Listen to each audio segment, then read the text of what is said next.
Hello everyone and welcome back to the agri IQ।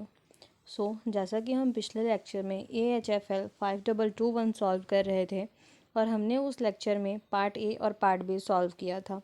यह lecture उसी एक continuation में है जिसमें हम लोग production technology for ornamental crops maps and landscaping का 2021 to 22 में आए हुए पेपर का part C and part D solve करने वाले हैं।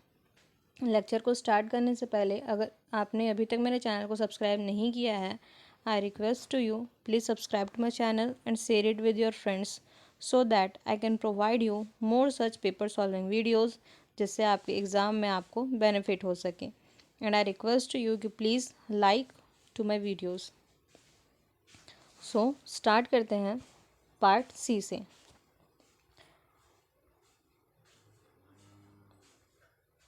पार्ट सी में हमारा पहला क्वेश्चन है, in list any 4 aromatic plants suitable for Bastar plateau region of Chhattisgarh. Chhattisgarh के बस्तर वाले एरिया में कौन से एरोमेटिक प्लांट्स सुटेबल हैं, है ना। 4 हमको बताने हैं। एरोमेटिक प्लांट्स मतलब जिनमें से एरोमा आता है। तो बस्तर में जो मेडिसिनल हैं या फिर हर्ब्स जो होते हैं वैसे प्लांट्स लगाए जाते हैं, है ना। मैंने इस आंसर में आपको एरोमेटिक प्लांट और मेडिसिनल प्लांट दोनों के बारे में बताया है क्योंकि बस्तर मेनली उसमें मेडिसिनल क्रॉप्स उगाए जाते हैं। क्लियर है। देखते हैं medicinal crops grown in the Bastar are ashwagandha, sarpagandha, satavar, bach, amla, tikhur etcetera. Some aromatic crops like lemon grass, palmarosa, jamarosa, patchouli, citriodora etcetera are promoted by the department for commercial cultivation among farmer.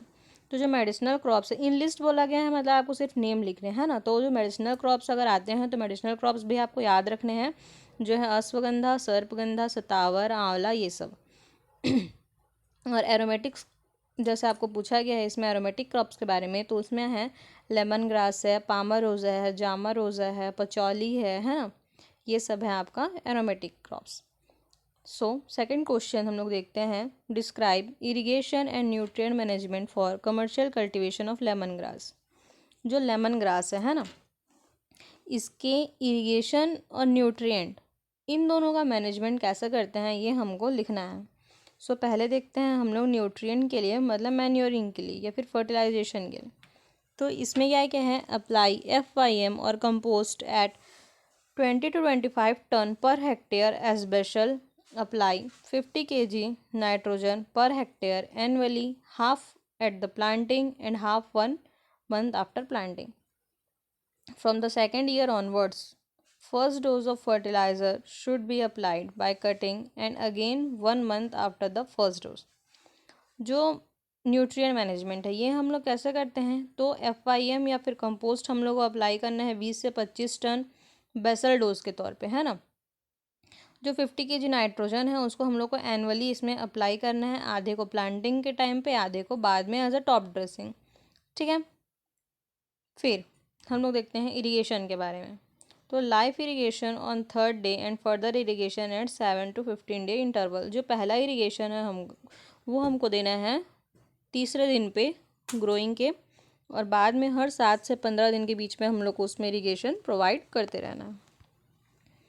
Question number 3, write down propagation and nursery technique of mint crop. जो mint crop है इसकी propagation हम लोग कैसे करते हैं और nursery technique के बारे में हमको बताना है। तो it can be propagated through root sucker and terminal cutting. Terminal cutting are highly capable for rooting. The root sucker from the previous crops can be propagated. Rooted stem cutting are planted in beds at 40 into 40 centimeter space during June July. इसका propagation या तो हम लोग root sucker से करते हैं या फिर टर्मिनल कटिंग से। टर्मिनल कटिंग मतलब क्या, जो टर्मिनल पार्ट्स होते हैं ना उनमें बहुत ज़्यादा कैपेबिलिटी होती है कि उसमें से रूटिंग हो सकता है, ठीक। और जो रूट सकर्स होते हैं ये क्रॉप में जल्दी प्रोपगेशन कर लेते हैं, ठीक है। और जब हम लोग रूटेड स्टेम से अपना प्रोपगेशन कराते हैं तब हम उन लोग उसमें स्पेसिंग रखते हैं 40 into 40 सेंटीमीटर का। फिर हम लोग देखते हैं क्वेश्चन नंबर 4 जो कि है, write down various nutrient management and harvesting technique of vetiver crop. जो वेटिवर है ना, उसके न्यूट्रिएंट मैनेजमेंट के बारे में लिखना है और हार्वेस्टिंग के बारे में लिखना है। तो पहले हम लोग देखते हैं nutrient management. Apply application of FYM at 10 ton पर hectare and 60 kg of nitrogen, 22.5 kg in each of P2O5 and K2O was found to be efficient in increasing the yield। हम लोग को FYM डालना है पर हेक्टेयर 10 टन, है ना।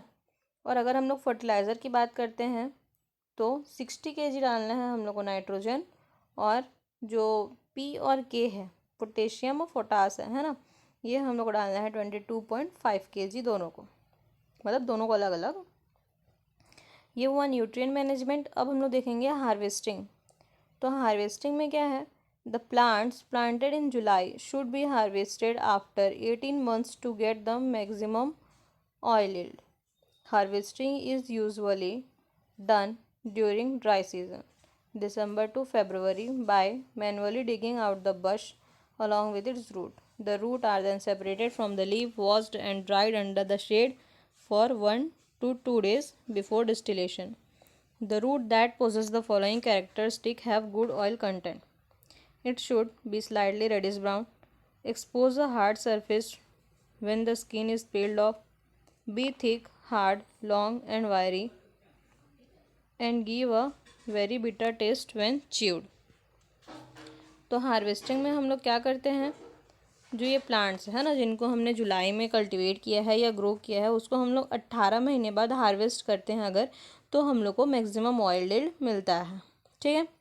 अब dry season में हम लोग इसका हार्वेस्टिंग करते हैं, जैसे कि दिसंबर से फरवरी के बीच में।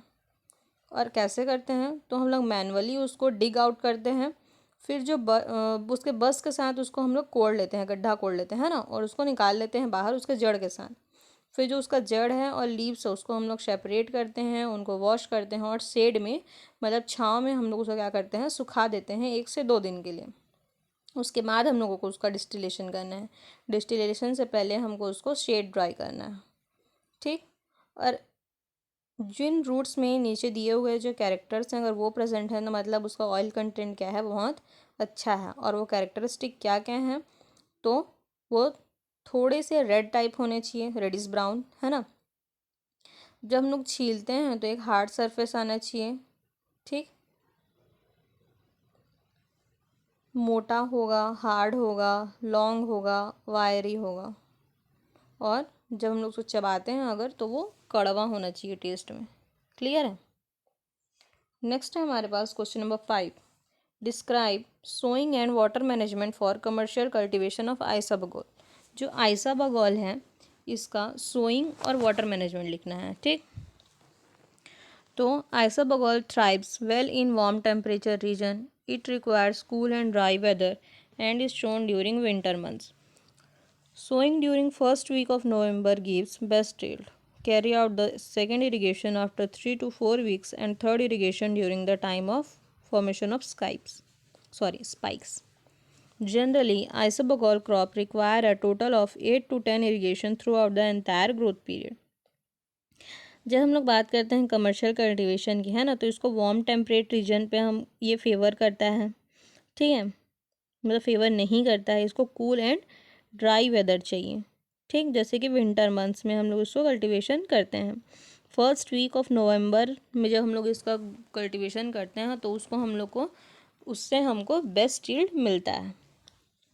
जो इसमें इरिगेशन है सोइंग के टाइम पे तो अपन जो देते हैं वो हमारा पहला इरिगेशन हो गया, है ना, लाइफ सेविंग इरिगेशन या फिर कम अप इरिगेशन हम लोग जिसको बोलते हैं।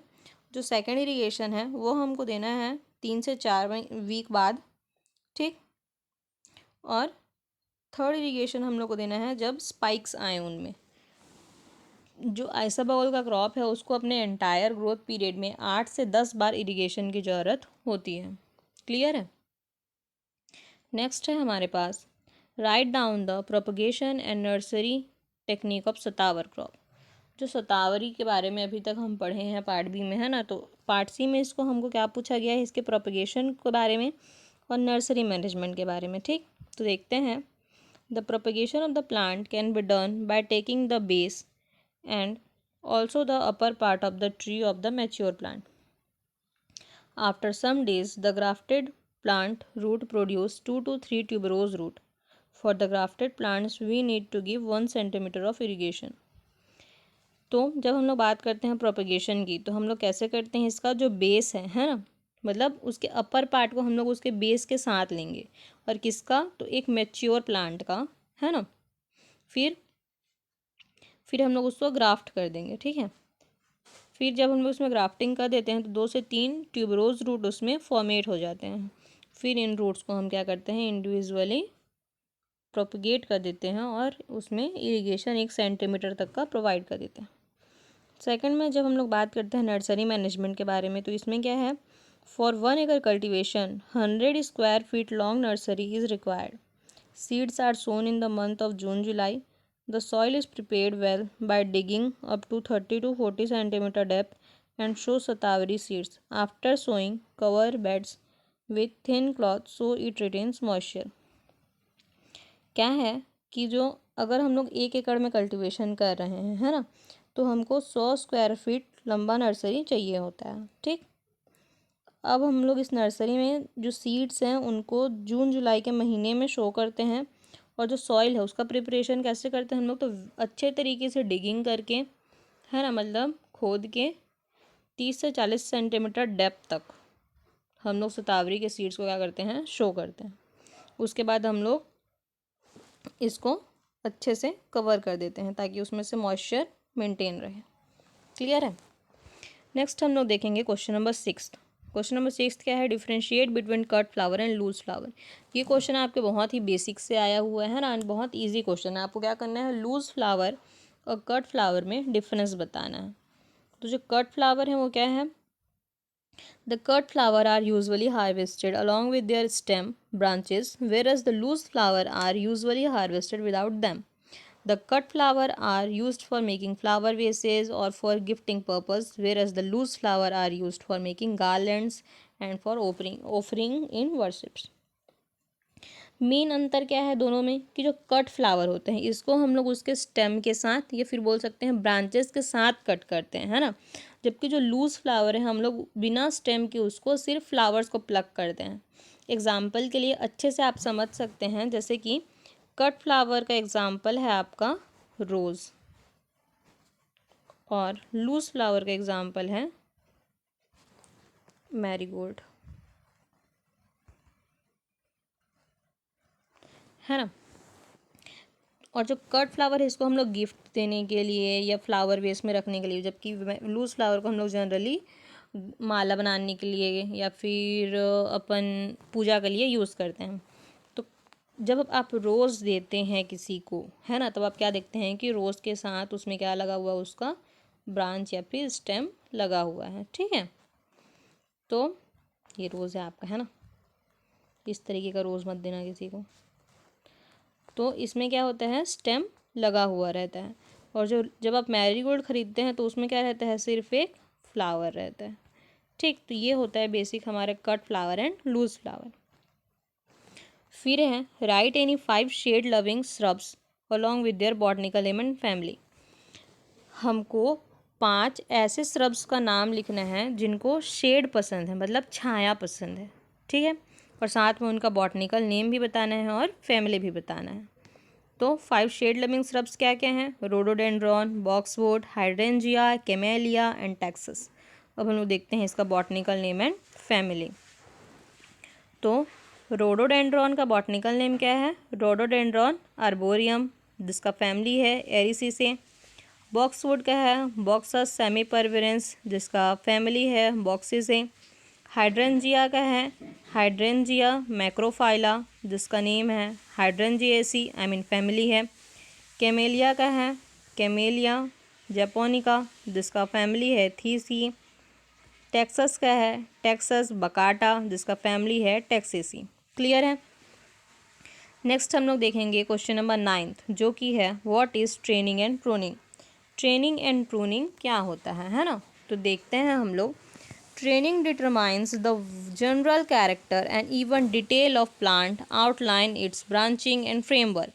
By training, we can keep the plant or vine in a manageable shape and can dispose the branches in desirable direction and position. तो ट्रेनिंग क्या होता है, इससे हम लोग प्लांट के जनरल कैरेक्टरिस्टिक्स या फिर डिटेल्स को मेंशन करते हैं, ठीक। जैसे कि हम लोग उसके ब्रांचेस को या फिर एक फ्रेमवर्क जो ट्री प्रोवाइड करता है उसको मैनेज करते हैं, ठीक है। और ट्रेनिंग जो है ये ना इनिशियल स्टेज में किया जाता है और प्रूनिंग क्या करते हैं, लेटर स्टेज में। इस पॉइंट को आपको याद रखना है, मेंशन करना भूल गई यहाँ पे। पहले बताती हूँ कि प्रूनिंग क्या होता है ना। तो प्रूनिंग क्या है, द रिमूवल और reduction of part of a plant, tree और vine that are not requisite to growth or production, are no longer visually pleasing or are injurious to the health or development of plant। Pruning क्या होता है, इसमें हम लोग plant की unwanted parts को remove करते हैं, मतलब ऐसे प्लांट जो उसके ग्रोथ में कोई भी अच्छा रोल प्ले नहीं कर रहा है ना, या फिर हमको उसकी नीड ही नहीं है, हम लोग वैसे पार्ट्स को क्या करते हैं, हटा देते हैं। तो ये होता है प्रूनिंग। इसमें बेसिक डिफरेंस पूछा जाता है वाइवाज वगैरह में। तो जो ट्रेनिंग होता है वो क्या होता है, इनिशियल स्टेज, मतलब प्लांट की अर्लियर स्टेज में इसको करते हैं। और प्रूनिंग क्या होता है, लेटर स्टेज, जब प्लांट थोड़ा ग्रो कर चुका रहता है, ठीक है। नेक्स्ट है हमारे पास क्वेश्चन नंबर 10, जो कि है write any 5 flowering shrubs name. तो जो हमारा ये क्वेश्चन था, इसमें क्या बोला था, शेड लविंग फ्लावरिंग श्रब्स, है ना। और इसमें सिर्फ फ्लावरिंग श्रब्स पूछा गया था, आप दोनों को भी इसमें मेंशन कर सकते हैं। तो इसमें फ्लावरिंग श्रब्स में क्या क्या आ जाएंगी हमारी, बोगनविलिया है, प्लूमेरिया है, हिबिस्कस है, रोज़ है, ओलिएंडर है। मैंने सिर्फ ऐसे प्लांट्स का नाम लिखा है जो आप अपने डेली लाइफ में देख रहे हैं, ताकि आपको क्या हो, याद हो, क्योंकि एग्ज़ाम में क्या होता है, हमको जनरली याद नहीं आता है। तो बोगनविलिया क्या होता है आपको पता ही है, जो नॉर्मल विलेज में क्या बोलते हैं, कागज़ फूल, है ना, जो हम लोग क्या करते हैं अपने गेट वगैरह पे लगाते हैं। प्लूमेरिया क्या है, ये भी आपको पता है, जो पॉट्स वगैरह में हम लोग ग्रो करते हैं, ट्यूबर्स होते हैं इनमें, है ना, येलो कलर का फ्लावर, सॉरी पिंक कलर का फ्लावर होता है। हिबिस्कस आपको पता ही है, रोज़ पता ही है, ओलिएंडर मतलब होता है हमारा जो कनेर का होता है। क्लियर है।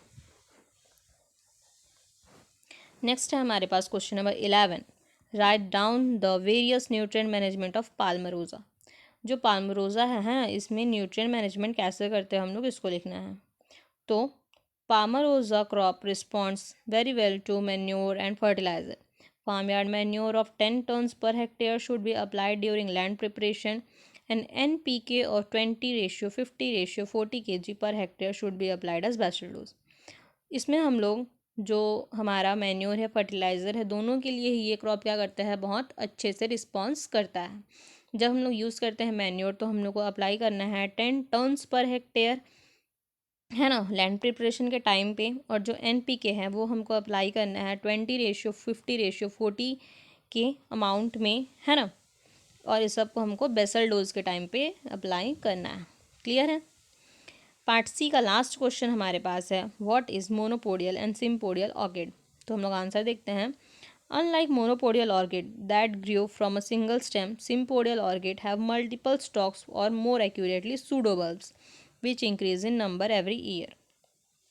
This orchid grow from a horizontal stem. Usually, this new pseudobulb emerge from the side of an older pseudobulb. तो जो मोनोपोडियल है इसमें क्या होता है, एक सेंट्रल स्टेम होता है, लेकिन जो सिम्पोडियल है इसमें बहुत सारे माइनर निकलते जाते हैं, है ना। तो ये होता क्यों है, क्योंकि जो मोनोपोडियल ऑर्किड है ना, इसमें सिंगल स्टॉक होता है और इसमें मल्टीपल स्टॉक होता है, ठीक है।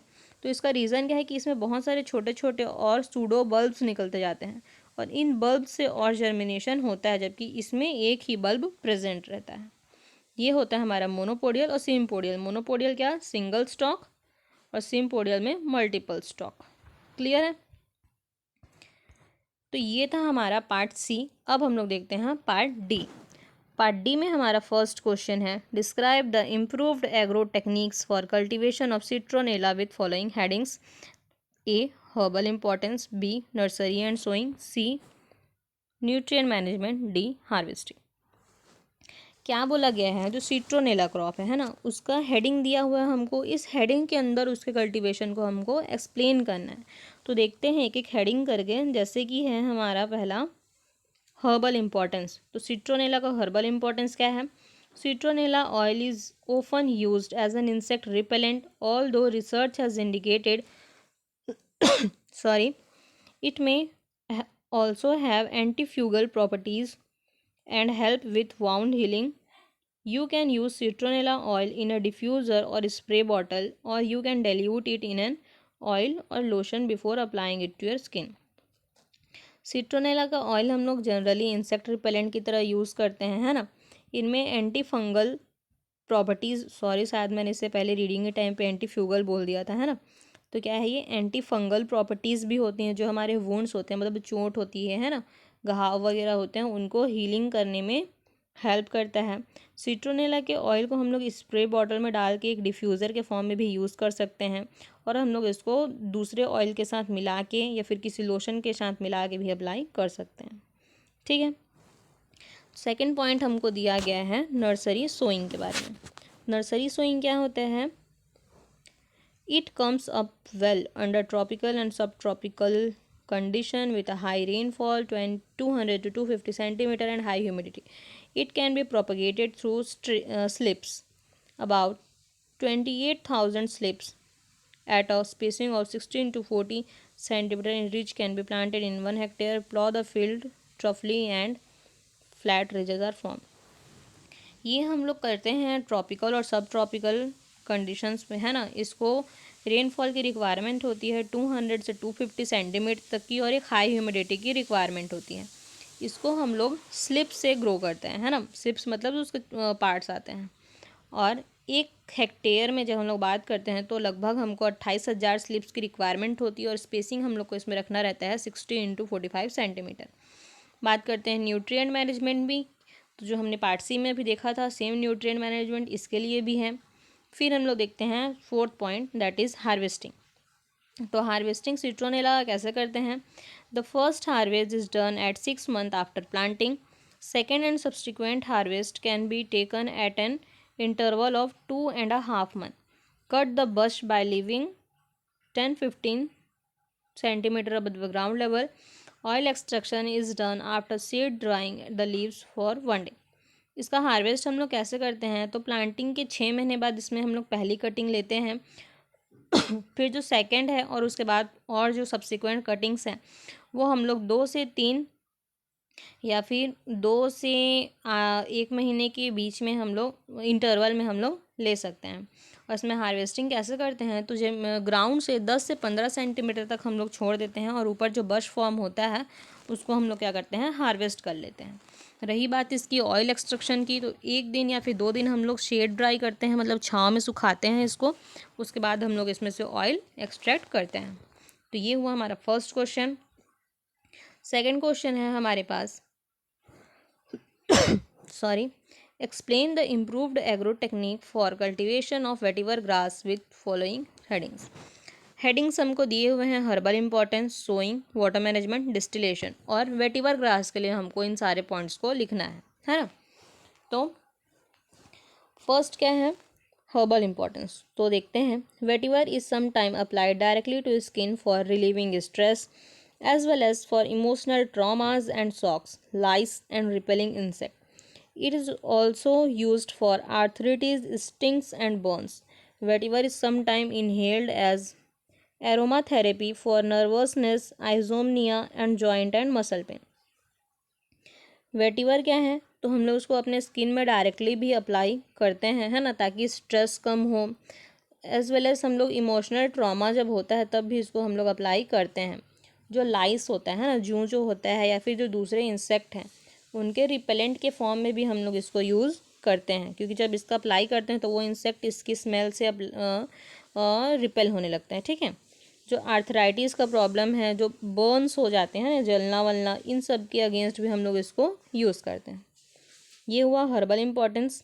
सोइंग में हम लोग देखते हैं कि the slips are planted in pits 5 to 8 centimetre depth with a pointed stick. 1 hectare required 1,50,000 to 2,25,000 slips with 2-3 slips per pit in the commonly adopted system of planting.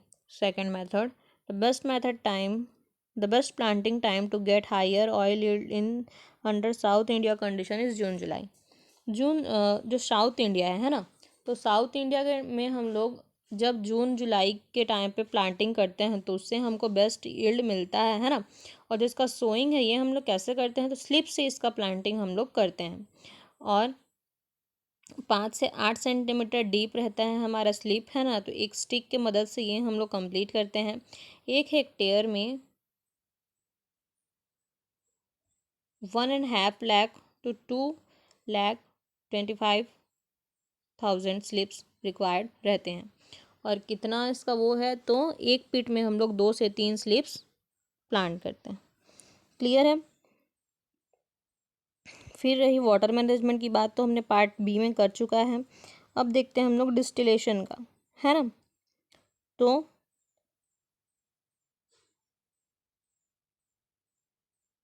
जब हम लोग इसका डिस्टिलेशन करते हैं ना, तो पहले हम जैसे हमने लेमन ग्रास में किया था, हमको इसमें भी क्या करना है, पहले शेड ड्राइंग इसका करना है, उसके बाद हम लोग को इसका डिस्टिलेशन करना है।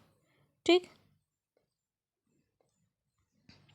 अब हम लोग देखेंगे क्वेश्चन नंबर 3, जो कि है describe the improved agro technique for cultivation of isabgol with following headings. हमको इसमें भी हेडिंग्स दिए गए हैं, जो कि क्या हैं, herbal importance, nursery sowing, nutrient management and harvesting. और किस क्रॉप, कौन सा क्रॉप दिया गया है, तो आइसाबगोल। तो आइसाबगोल की हर चीज़ हमने पार्ट बी में कर ली है, पर यहाँ भी हम देख लेते हैं। जैसे कि पहला है हमारे पास हर्बल इंपॉर्टेंस के बारे में पूछा गया है। ठीक है। तो क्या है, isabgol is good for weight loss as it gives a feeling of fullness and help prevent overeating. It is also used for diabetic patient as it helps to maintain blood glucose level. Isabagol consumption is good for piles and it makes the stool bulky and prevents constipation.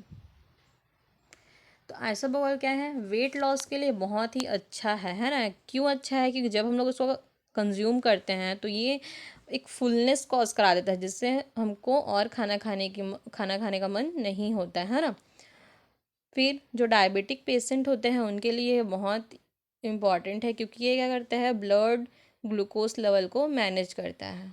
जो piles होता है ना, उसके against भी आइसाबगोल को use किया था, क्योंकि स्टूल मतलब इसने कॉन्स्टिपेशन को ये क्या करता है, प्रिवेंट कर देता है। अब हम लोग देखते हैं सेकंड पॉइंट जो हमको इसमें दिया गया था, नर्सरी सोइंग। अब ये क्या है, the land is bought to fine tilled and laid out into beds of convenient size of irrigation. It is preferable to add 15 tons of FIM per hectare during the preparation of land and mix it well. The seed are sown in rows at 15 cm apart or broadcast during the month of October. About 3 kg seeds required for 1 acre. Nursery sowing से पहले हम लोग land को क्या करते हैं, अच्छे से टिल्थ बना लेते हैं ना, मतलब फाइन बना लेते हैं, और कन्वीनियंट साइज़ के बेड बना लेते हैं जिसमें इरिगेशन अच्छे से पॉसिबल हो। 15 टन्स हम लोग को 1 हेक्टेयर में FYM डालना रहता है ना, और अच्छे से उसको सॉइल में मिक्स करना रहता है, तो लैंड प्रिपरेशन के टाइम पे।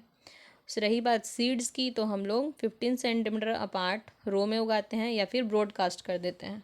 और कब करते हैं, तो अक्टूबर के महीने में करते हैं, है ना। और 1 एकड़ के लिए हम लोग को 3 kg सीड चाहिए रहता है। थर्ड पॉइंट है हमारा न्यूट्रिएंट मैनेजमेंट का, जिसमें half of the nitrogen and full dose of phosphorus should be applied with the last ploughing and remaining half of the nitrogen should be top dressed at 40 days after sowing. Downy mildew is the major disease of isabgol. Nutrient management कैसे करते हैं, तो जैसे कि हर crop में हम लोग P और K का फुल बेसल डोज के फॉर्म में अप्लाई करते हैं और नाइट्रोजन का हाफ डोज अप्लाई करते हैं। तो नाइट्रोजन का जो बाकी हाफ डोज है ये अपने को टॉप ड्रेसिंग के फॉर्म में अप्लाई करना है 40 दिन बाद। जो आइसाबगोल है इसका एक मेजर डिसीज़ क्या है, डाउनी मिल्ड्यू। ठीक है। फोर्थ पॉइंट है हमारा हार्वेस्टिंग। हार्वेस्टिंग कैसे करते हैं हम, the crop is harvested close to the ground in the early morning hours to avoid seed shattering. It is stacked for 1 to 2 days and then trampled by bullock, winnowed, and the seed is separated and collected. Seeds are processed through a series of grinding mills to separate the husk. तो इस crop को हम लोग कैसे harvest करते हैं, तो early morning hours में इसमें हार्वेस्ट करना चाहिए ताकि सीड्स क्या हो, झड़े ना। ठीक है। फिर 1 से 2 दिन तक इसको स्टैक करके रखते हैं, उसके बाद उसका विनोइंग करते हैं। ठीक है। क्वेश्चन नंबर 4 है हमारे पास, write the training and pruning method in rose. Rose में जो ट्रेनिंग एंड प्रूनिंग के मेथड्स हैं इनको अपने को बताना है। तो ट्रेनिंग एंड प्रूनिंग के बारे में हम लोग पहले ही पढ़ चुके। ट्रेनिंग क्या होता है, इनिशियल स्टेज में हम लोग प्लांट को एक फ्रेमवर्क प्रोवाइड करते हैं, और प्रूनिंग क्या होता है, लेटर स्टेज में हम लोग प्लांट्स में से अनवांटेड और इनरिक्वेस्टेड कैरेक्टर्स को क्या करते हैं, रिमूव करते हैं, उसको बोला जाता है pruning.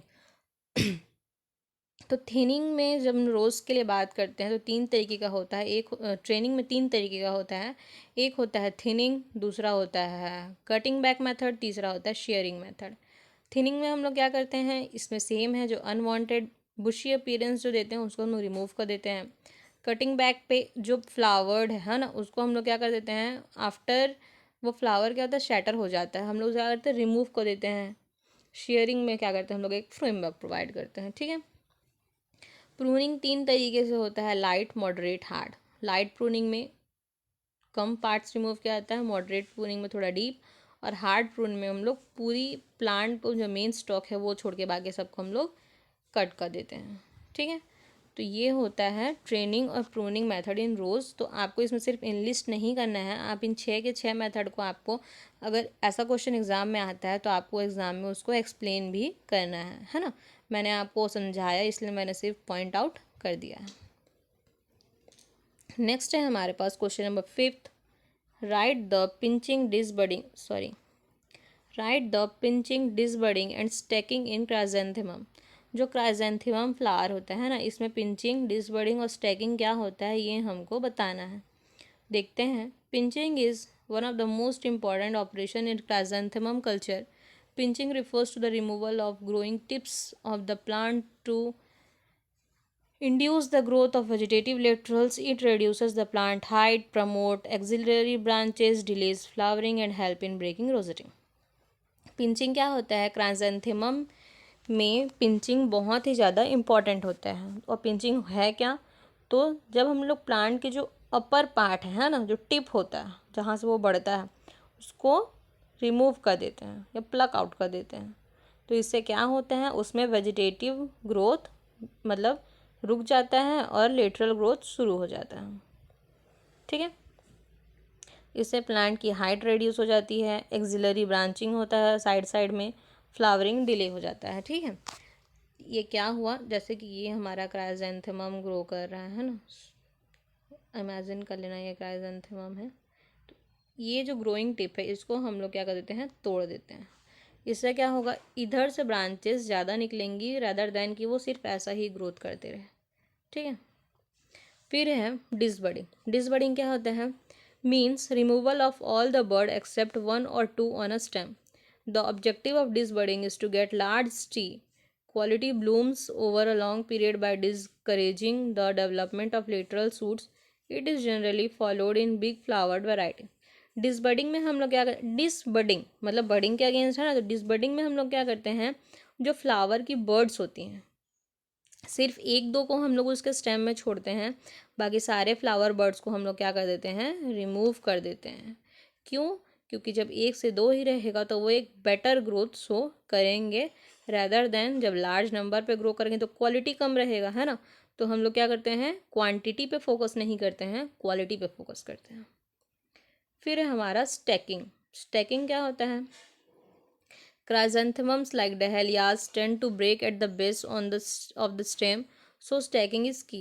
By the time your chrysanthemums are at peak height, autumn gales and rains will be on the way too. क्राइजेंथेमम्स की जो वैरायटीज़ होती हैं जैसे कि डहलियाज वगैरह है ना, इन सब में क्या होता है कि जब हैवी हो जाता है ना, ये लॉन्ग ग्रोथ करता है तो अपने वो स्टेम से वो टूट जाता है। तो हम लोग उसमें क्या करते हैं, एक सपोर्ट प्रोवाइड, जैसे कि ये हमारा क्या है, फ्लावर है ना, यहाँ पे हम लोग क्या करेंगे, एक सपोर्ट प्रोवाइड करेंगे, मतलब एक स्टिक हो गया या कुछ और हम लोग इसमें सपोर्ट प्रोवाइड करते हैं ना, या रोप से। तो हम लोग क्या करते हैं, सपोर्ट प्रोवाइड करते हैं ताकि क्या हो, वो टूटे ना।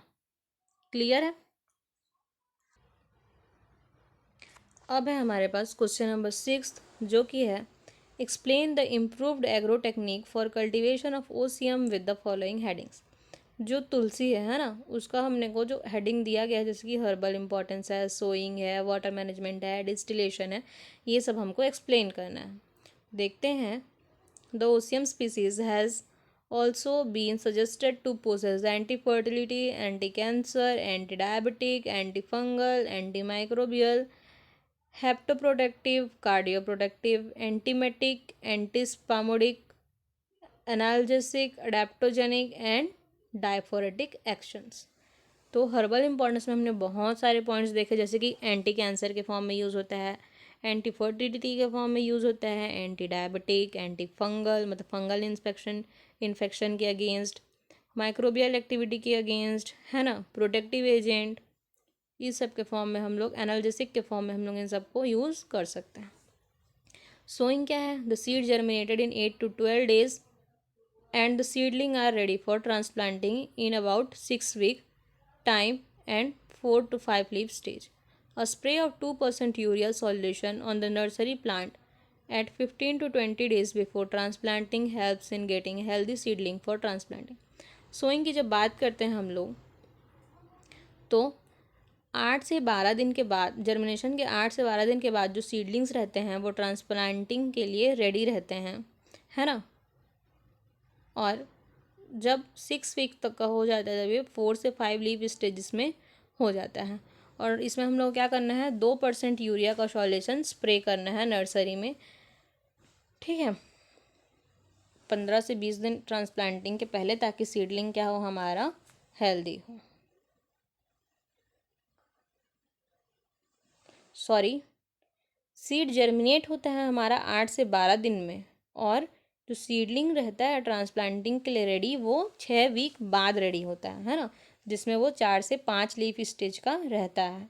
और सोइंग के 15 से 20 दिन के बाद हमको क्या करना है, इसमें यूरिया का सॉल्यूशन स्प्रे करना है, ताकि हमको हेल्दी सीडलिंग मिले ट्रांसप्लांटिंग के लिए, ठीक है। फिर है हमारे पास वाटर मैनेजमेंट। तो वाटर मैनेजमेंट क्या है, 7 to 15 डेज़ के इंटरवल में इसमें वाटर मैनेजमेंट मतलब इरिगेशन प्रोवाइड किया जाता है, और नीड के हिसाब से इरिगेशन प्रोवाइड करना रहता है ना, जैसे कि हमने पिछले लेक्चर्स में भी देखा है। सबसे पहले तो आपको कम अप इरिगेशन देना ही है, उसके बाद हर जब रिक्वायरमेंट है तब आपको इरिगेशन प्रोवाइड करते रहना है।